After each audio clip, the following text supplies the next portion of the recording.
Professor साहब, आपसे बिल्कुल भूल नहीं हो रही, आप बिल्कुल ठीक रास्ते पर जा रहे हैं।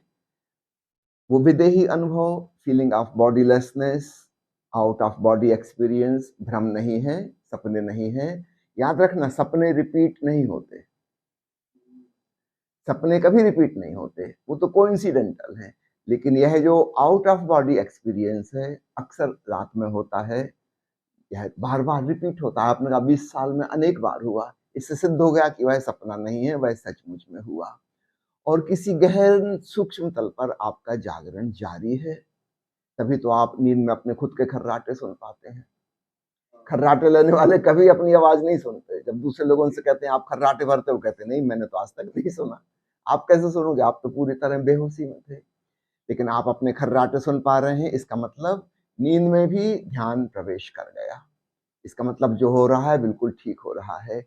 और आपके बाह्य जीवन में भी इसका परिणाम घटित हो रहा है। आप कह रहे हैं ऊपर ऊपर से अपना सारा काम करता हूँ विश्वविद्यालय में, प्रोफेसर की ड्यूटी निभाता हूँ, लेकिन रुचि भीतर से कुछ खास बची नहीं। इसको बहुत पॉजिटिवली लीजिए। भीतर से आप निष्काम हो गए, अनासक्ति की भावना आ गई। पहले आप किसी कामनावश वासना के कारण काम कर रहे े, अब आप भीतर से निष्काम हो गए हैं। ऊपर ऊपर से खेल के समान काम चल रहा है, लेकिन भीतर से कुछ ऐसी डिजायर नहीं है, कोई महत्वाकांक्षा नहीं है, एम्बिशन नहीं है कि ये करना है, वो करना है, ये पाना है, वो हो जाना है। ऊपर ऊपर से खेल चल रहा है। तो इसको हमारे देश में, अब चूंकि पश्चिमी सभ्यता, संस्कृति और शिक्षा का प्रचार प्रसार हमारे देश पूरब में भी हो गया, भारत में भी, नेपाल में भी हो गया। कई लोग जो अनासक्ति भावना में चले गए हैं, वैराग्य भावना में चले गए हैं, उनको डिप्रेशन का मरीज समझ लिया जाता है।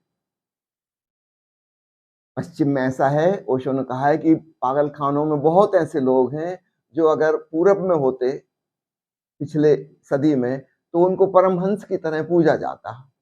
वो एक्चुअल पागल नहीं है, लेकिन समाज के लोग समझ नहीं पाएंगे। वो तो समझते हैं एम्बिशियस आदमी, महत्वाकांक्षी, पागलों की तरह दीवाना है, लगा है कुछ करने में, उसको वो ठीक समझते हैं। और कोई अनासक्त हो जाए, वीतरागी हो जाए, तो लगता है कि शायद डिप्रेशन में चला गया, इसकी तो कोई रुचि ही नहीं बची। तो इसका ठीक उल्टा पूरब में हुआ है। यहाँ कई बार पागलों को परमहंस समझ लिया गया। लेकिन ओशो ने कहा कि अगर ये दोनों चीजों में से चुनना हो, कि पश्चिम में परमहंस को पागल समझा जा रहा है, उसको इंजेक्शन दे रहे हैं, इलेक्ट्रिक शॉक दे रहे हैं, पागल खाने बंद कर रहे हैं, और पूरब में पागलों को भी परमहंस समझ लिया गया। अगर इन दोनों में से चुनना हो तो फिर पूरब वाली गलती ज्यादा ठीक है। अगर गलती ही करनी है तो ये वाली गलती ठीक है। किसी का कुछ बिगड़ा तो नहीं, है ना। लेकिन परमहंस कि वह जो भाव दशा है अनासक्ति की, जब वह उपलब्ध होने लगती है, तो हमको खुद ही शक होने लगता है कि ये क्या हो रहा है। वो एम्बिशन नहीं रही, वो डिजायर नहीं रही, वो पागलपन नहीं रहा। बहुत शुभ हो रहा है प्रोफेसर साहब, सुंदर हो रहा है। परमात्मा को धन्यवाद दीजिए, आप वैराग्य को उपलब्ध हो रहे हैं।